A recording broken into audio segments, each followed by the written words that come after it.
This is a beginner watercolor tutorial on paint washes.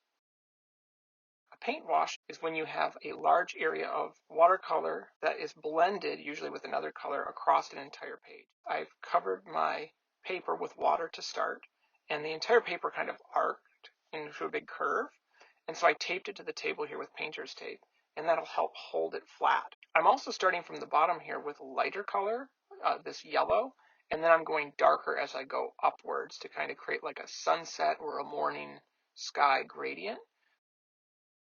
So now I'm working with this kind of minty green color, and I'm just blending it in. This is not typically how people do washes. Washes, normally when I see them done, people have a very large brush, much larger than this pretty large brush that I have here, and they do long sweeping movements across the page. I'm going for more of a complex stormy wash, so I'm basically starting with the most color at the top and going down in these quick patterns to help it blend with the level below. So I have my darkest last and my lightest first. On the page it's starting to mix, but it's also starting to form these little grooves of color.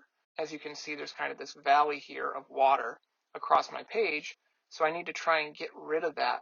So I'm continuing to push the color around and blend it downward. It looks like the ridge is still there. It's still hanging out. So what can you do? I'm removing the tape, and then I'm going to start essentially pushing the water by lifting up the page. And as the water moves with the pigment, it'll help things blend a little bit better and have a softer blend to it. I like that there are some mistakes, and it's not a perfect gradient.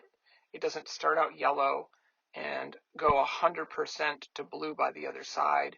Maybe some green, some minty green bleeds down a little too far into the yellow. Maybe the green bleeds a little too far up into the blue. Maybe the blue comes down too far. I like that in a wash. I think that gives it some visual interest. But as you can see, the puddling has still continued to happen. So one of the other things you can do if you have puddling, you take a napkin and you rip some pieces off of it, paper towel or napkin. You can dab it to kind of soak up that excess water and pigment. And then you can use just water on your brush to kind of help spot fill the area that got covered.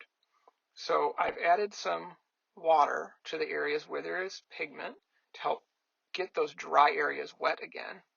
And as you can see, my page is still completely wet, so I'm able to still move things around and just kind of play with how the water moves.